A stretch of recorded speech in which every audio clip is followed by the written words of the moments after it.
Is it foolish to try to build your brand in 2026? Before we dive into the nitty-gritty of this, please like the video and subscribe to the channel. Cutting to the chase here, it is no secret that today we have so many options to offload inventory that requires little to no work on our part as sellers. I'm thinking of opportunities like sending your cards to Z&G Emporium for consignment. I'm thinking of the grading plus auction feature at Fanatics that's available to everybody. I am thinking of DC Sports Cards. I'm thinking of DeGreensh's sealed consignments. There are so many avenues that you can offload product to people who will do the work for you for not that much money. Historically, you've had to have a pretty large eBay store to have a competitive advantage over other sellers within a space like Pokemon, but in today's world, that's just not the case.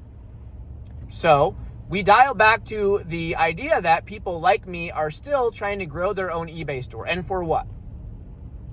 Even if I got my store to the point where I'm getting access to preferential selling fees on eBay, I'm still not going to be out competing somebody like Z&G Emporium's selling fees, right?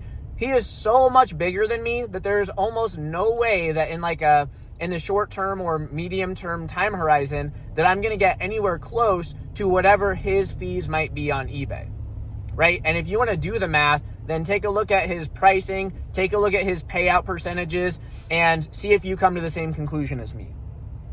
So then you're probably sitting there scratching your head, Drew, you talk all the time about maximizing opportunity, right? Optimizing your money. So why are you selling your items for a greater fee than you could otherwise realize by doing less work? Now, I will say I do utilize some services that are of that variety. Like I use CGC Grading plus Fanatics Auction, and they are listing the slabs, they're doing fulfillment for me, and it's a great system. I use that and I like it a lot, but it's only like 30% of my business or less. Hopefully a little bit more this calendar year. But a reason why I still see benefit in growing a brand is you are showing that you can operate a business, you're showing that you have consistency, and you're showing that you have discipline. I was on the Slab podcast recently with DeGreensh's and Professor Oak, and I provided a spicy take. And my spicy take is, I think that in 2026, we're going to see a lot more people who run Pokemon businesses get acquired by larger Pokemon businesses. But I also made a recent video outlining the fact that in a business acquisition setting, similar to Shark Tank, for example, the traditional Pokemon reseller model is not conducive of an acquisition because our only inherent value is our book value, the amount of money that we have in inventory. There's nothing proprietary about reselling cards because anybody can do it, as I discuss often on this channel. But here's the deal. There are so many successful people in this space who are way bigger than me, way bigger than you. But as people become more and more successful, their biggest resource constraint shifts from money to time, right? For me still, and I have a lot more working capital than I did last year, the year before that, etc. But that's still my biggest constraint personally.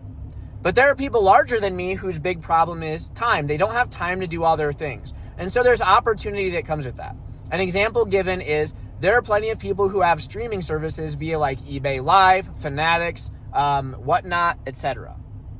Well, they're hiring other people that we know in the hobby to stream for them. That's a really cool opportunity. And the people who got hired to do those jobs got hired because they have some ability to sustain conversation, be engaging in a live stream, also do fulfillment, have the cards, and show integrity. Like they're not going to pocket the cards without sending them off. They're not going to pocket the cash without sending the cards off. So they have a level of trust and brand-based reputation. I don't think that stops at streaming though. What I think is, as more successful people's time becomes less and less available to them, they're going to be looking to open up other parts of their business to other people that they know they could count on, right? And so you take a look at something that I'm doing. I am buying and selling cards with the intention of grading whenever possible, right? If a card's not gradable, I'll sell it raw, whatever. But I can do that consistently, day after day. I am listing cards 7 days a week. I am shipping cards 6 days a week. And the only reason I'm not doing 7 is because USPS is closed on Sundays, right?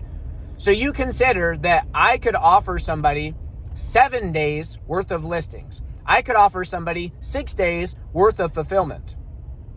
Well, we know that just based off of people who have been pretty public about their numbers on eBay, you can do about $1 million in reselling Pokemon cards in revenue per year on eBay. Just straight up, you can do that. It's possible. Is it easy? Is it where you're going to land year one? All those things are up in the air, but it's possible. And so I don't know a single person who would turn down 7 figures in revenue if given the opportunity to have that in their business versus not have that in their business.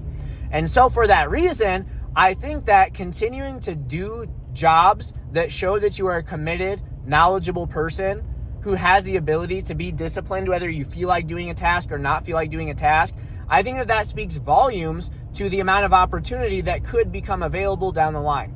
Because if the Pokemon hobby has taught me one thing, it is to expect the unexpected. I did not guess that streaming would become as big of a thing as it is today. I did not guess that half of my friends in the space who are more successful than me would have built the business models that they currently have today. Because most of the more successful people than me are not just reselling at this point, right? They have added other branches to their business, whether it be consignment, whether it be streaming, whether it be, drop shipping items or fulfillment otherwise. I didn't see it all coming, right? But in everything that somebody else does successfully, there's opportunity for you there too. And so what I'm getting at is here, I don't think that it's that far-fetched for as these successful people want some of their time back, whether it be spent, with their family, whether it be spent growing, again, new upcoming sections of their business, they might have the desire to still be making money from reselling, but not want to commit the time. So they might look for somebody who is reliable and knowledgeable and disciplined to have access to their working capital, which is much higher, and just do that job for them. And this is one opportunity of potentially many out there that could exist in the next month, year, 5 years, 10 years, etc. And so I don't think that it is a foolish endeavor to continue to build a brand, because things just might not work out for you in the way you expect. And that could be a negative turn or a positive turn. But at the end of the day, I don't think that it's a bad idea to have credibility. I don't think it's a bad idea to have a good reputation, even if it means that you're not squeezing every single cent out of every transaction that you could otherwise. But Drew, if all these people are doing business with silent operators who are doing, multi 6 figures or low 7 figures in revenue a year, they could still just hire them. Like, they don't have to have this brand name behind them. Sure, I agree. But have you ever heard the adage that the squeaky wheel gets the grease? Because I've heard that. And I know, just based on life at large, like if we zoom out at a macro scale, it is not always like the largest position, it's not the most large held position of beliefs that gets acknowledged the most. Sometimes it's just the most visible. And so I think that by having this public-facing brand of credibility, this public-facing work ethic where people can actually see it happen and see you grow, see you learn from the mistakes that you've made and be resilient, I think that you are showcasing your skills in a way that outcompetes the alternative. And again, when we look at this, is like, I'm just looking at like the job industry in general, right? How the job industry kind of works right now is, at least from my experience, and I'm not a person who's bounced jobs around a lot, but it's like I'm involved in the hiring process. And so what I'll see people do is they'll file their resume or an application, and then they're just kind of like praying that their name gets plucked out of the pile. Now, there's other considerations like the proximity principle. If you know somebody that's at that place of business, they can put in a good word for you, etc. But you shouldn't just like send and pray.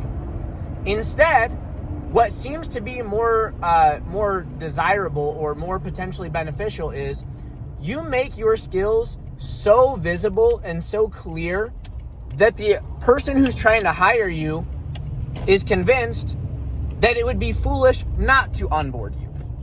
That to me it's going to elicit in a much greater opportunity for your employment or your benefit, because you're showing that you have the ability to benefit them in a greater way than some random name that they have to pull out of a stack and interview.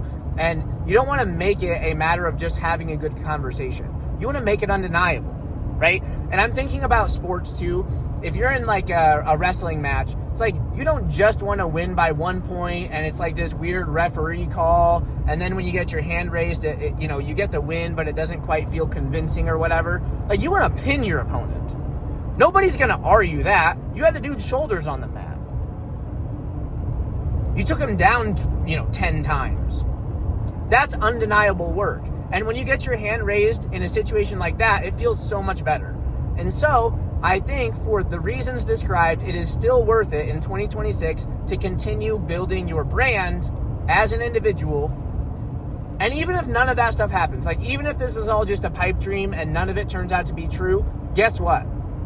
You keep doing this stuff for half a decade or more, then you know what you've put yourself in the position of? Building a successful business. And if you can do that once, you can do it twice. And you can keep growing it.